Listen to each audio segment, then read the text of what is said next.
They tell you to chase more, to take more, to consume endlessly. But the ancient path teaches something entirely different.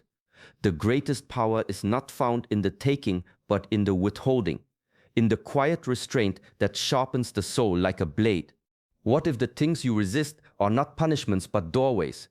In the Shaolin temple, we were taught that abstinence is not denial, it is a sacred redirection, a turning inward, a way to quiet the noise of the body so the truth of the spirit can rise. This is why monks fast, why we remain in silence, why we detach from pleasures others believe are essential, not to suffer, but to awaken senses the modern world has forgotten even exist. Today, you will discover how stillness becomes strength, how withdrawing from the outer world can reveal the most powerful voice within. You will learn the true spiritual science behind abstinence, beyond the common ideas of discipline or sacrifice. From ancient Shaolin energy transmutation to how modern craving weakens clarity, I will share practices and insights that are rarely spoken, even in spiritual circles. This is not just about food or desire, it is about mastery of life force. The soul cannot rise when the body controls the mind. But when the body goes silent, something ancient and eternal begins to speak. Stay with me until the end, because this is not a lesson in morality, it is a return to your original power, a truth that has been buried beneath comfort and noise. Welcome to Shaolin Soulfire. Subscribe and walk this path of depth, awareness, and inner strength. The one who conquers the world is not always the one who moves the fastest. Sometimes it is the one who becomes completely still. In Shaolin, we choose simplicity, not because we lack the means, but because we understand that too much comfort weakens the inner edge. Monks abstain from rich foods, idle talk, indulgent sleep, and unnecessary distractions, not to impress others, but to remain sharp, present, aware.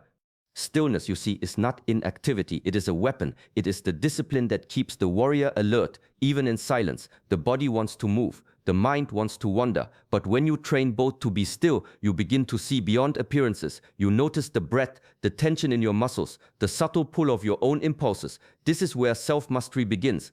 Most people think discipline is about control, but it's not. Control is forced, discipline is chosen. It is alignment with a deeper will, a will that does not seek pleasure in every moment, but purpose.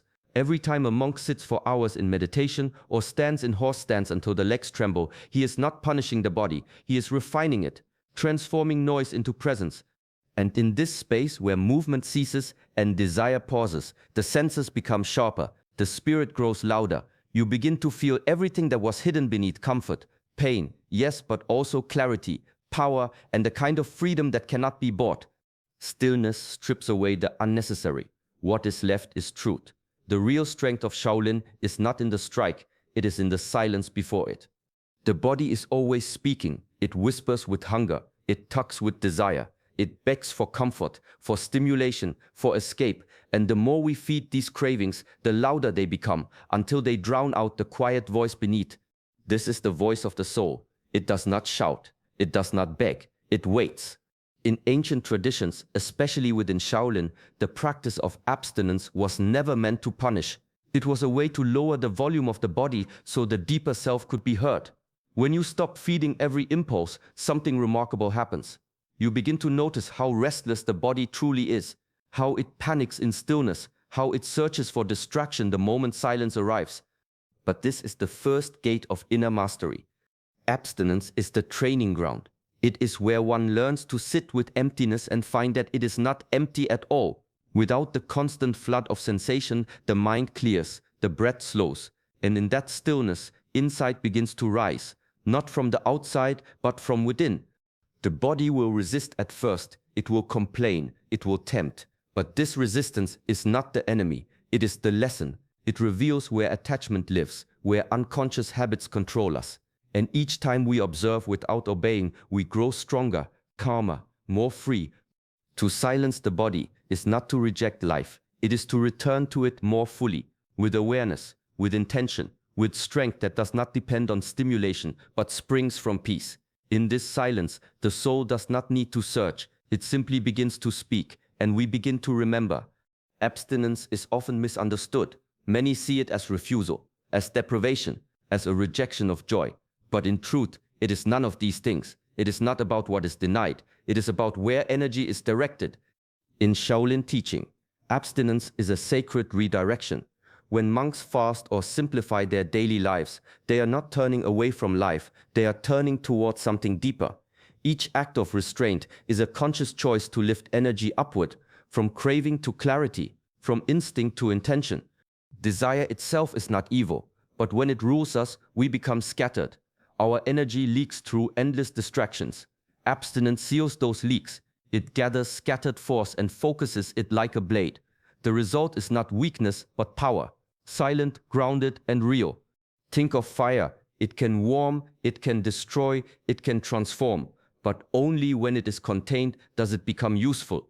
The same is true of human energy. When we abstain not from life, but from excess, we contain the fire, we train it, we give it direction. This is not a life of suppression, it is a life of refinement. The monk does not fast because he despises food. He fasts to remember that he is more than hunger. The practitioner does not abstain from pleasure because he fears it. He does so to feel joy without dependency. In this way, abstinence becomes an offering, a gift to the higher self, not a rejection of the world, but a realignment with what is eternal. When discipline becomes devotion and simplicity becomes strength, one begins to walk the true path, not upwards, not outwards, but inward, where all truth begins. A mind that is full cannot be mindful. Just as a cup that overflows cannot hold water, a life crowded with excess cannot hold awareness. When we are constantly absorbing too much food, too much noise, too much stimulation, we become heavy, not just in body, but in thought, in breath, in presence. Ancient paths understood this well. In the Shaolin tradition, simplicity is not just a virtue, it is a necessity. The less we carry, the more we see. When the outer world becomes quiet, the inner world sharpens. Attention, once scattered, returns to the present moment, like a flame settling into stillness. Excess is subtle. It begins as pleasure, then becomes habit. It convinces us that more is always better. But the wise know, more is often the weight that keeps us from rising. Abstinence creates space, and in that space, mindfulness is born. You begin to taste your food with reverence because it is no longer constant. You begin to hear your breath again because the noise has finally faded. You begin to feel your emotions fully, without drowning in them, because the distractions have been stripped away. This is the lightness that brings clarity, not just of mind, but of spirit. You don't need to force understanding, you need only to remove the fog. The monk does not seek enlightenment through addition, but through subtraction, not by gathering more teachings, but by releasing what obstructs the truth already within. Mindfulness is not a skill to be acquired. It is a natural state that returns when the noise is gone. In silence, in simplicity, in stillness, awareness arises, and with it, the wisdom that has always been waiting. In the ancient teachings of Shaolin and Taoist inner alchemy, life is seen as energy in motion, not just physical strength, but a layered force that moves through body, mind, and spirit. This energy flows in three essential forms: Jing, Qi, and Shen. Jing is the foundation. It is the essence we are born with, stored in the body, expressed through physical vitality. Every action, every craving, every indulgence draws from it. When we live without restraint, Jing is scattered.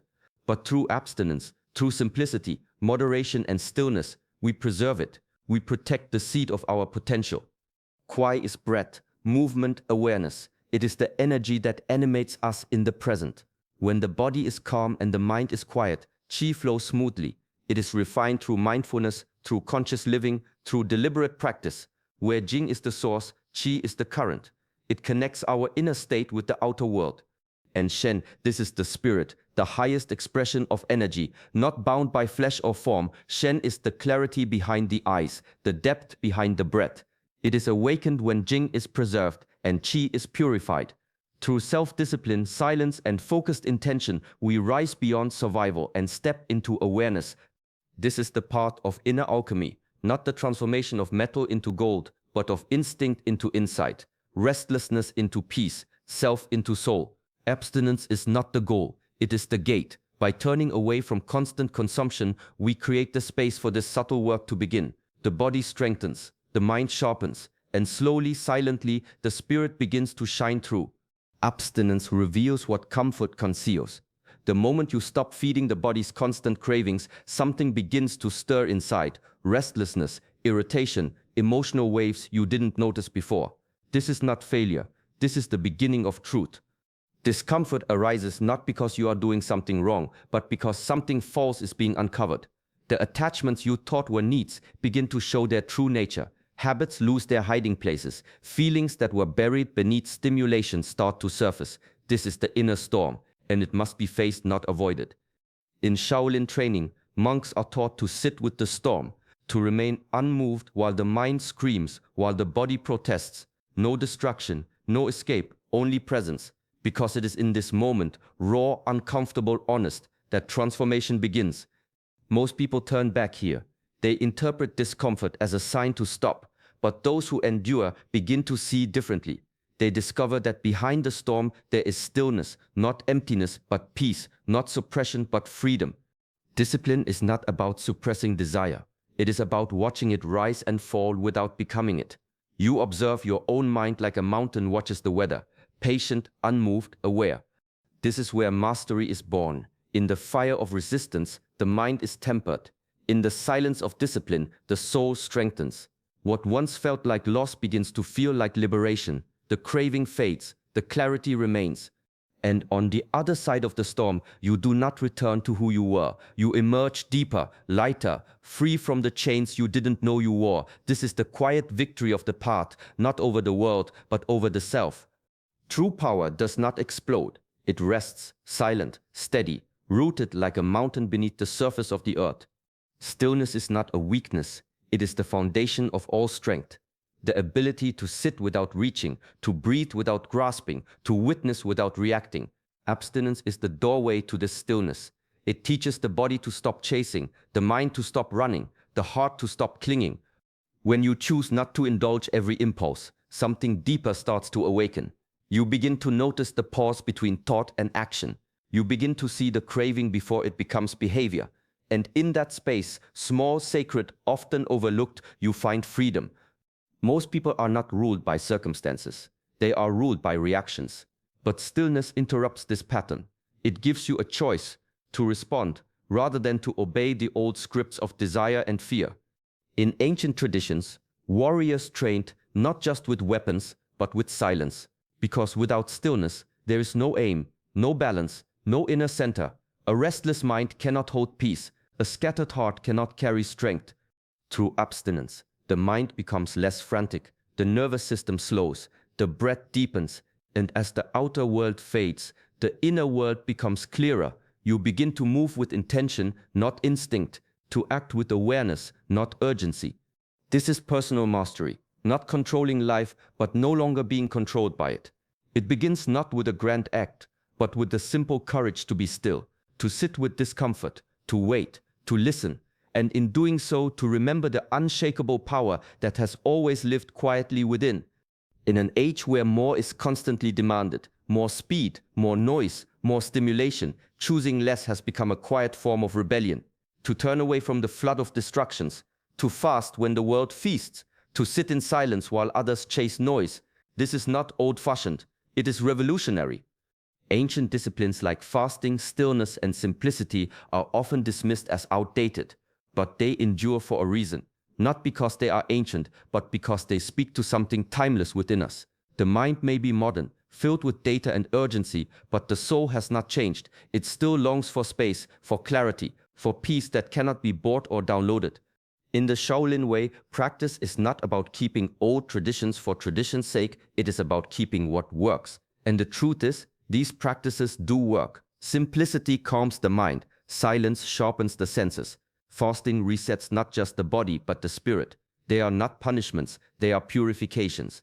The modern world teaches indulgence as freedom, but ancient paths teach a different freedom, the kind that comes when you are no longer ruled by your urges, when you can sit with hunger and not panic, when you can wait without distraction, when you can be alone and still feel whole. These are not just spiritual ideals, they are skills, and they grow stronger each time you step away from the chaos and return to your own still center. Ancient practices remain, because truth does not age, it waits, and whenever we become tired of noise and numbness, it is still there, simple, steady, and alive. The way forward sometimes is the way back. Beneath the noise, something ancient is always whispering, not in words, but in feeling, in knowing, in the quiet rhythm of your breath, the weight of your presence, the pull towards stillness that never quite goes away. Most do not hear it, not because it is silent, but because the world is too loud. Every screen, every craving, every distraction adds another layer of noise, and in that noise, the voice of the soul is buried, but it never stops speaking. Abstinence is not about avoiding the world. It's about peeling back those layers. Each time you say no to unnecessary input, you take a step closer to that quiet place within. When you fast, when you turn off the noise, when you sit in solitude, you don't lose connection, you restore it. Shaolin practice is not escapism. It doesn't ask you to reject life. It teaches you to return to it with full awareness, to hear the inner world so clearly that the outer world no longer controls you. This is why monks withdraw not forever, but long enough to hear again, long enough to remember. That inner voice holds wisdom beyond intellect. It knows before thought. It feels before words. And the more you listen, the clearer it becomes. This is not a mystical idea. It is a lived experience, one available to anyone willing to sit in silence and wait. The world will always offer noise, but there is something deeper that waits in the quiet. Not something new, but something forgotten. A part of you that has never left. The role of abstinence is to lead you there. Not to deny life, but to reveal its most sacred part. The soul does not shout, it does not chase, it simply waits, always speaking, always present for you to finally hear. The wisdom of abstinence is not about living without, it's about living with greater depth. It is a return to simplicity, where noise fades and clarity begins. In the silence of the body, the spirit speaks, and what it says is not new, but ancient, quiet, and deeply true. Every small choice to pause, to simplify, to turn inward is a step toward remembering your original strength. You do not need to leave the world to hear your soul. You only need to soften the noise that covers it. Let this teaching live in your daily life, in a quiet moment before the day begins, in a choice to be still instead of busy, in the awareness that real power flows from within, not from what you consume, but from what you honor. Thank you for walking this path of inner clarity with us. If this message spoke to you, share it with someone who may need the reminder. And subscribe to our channel Shaolin Soulfire for more teachings on self-mastery, stillness, and the ancient way of the warrior. Until next time, walk gently and stay awake.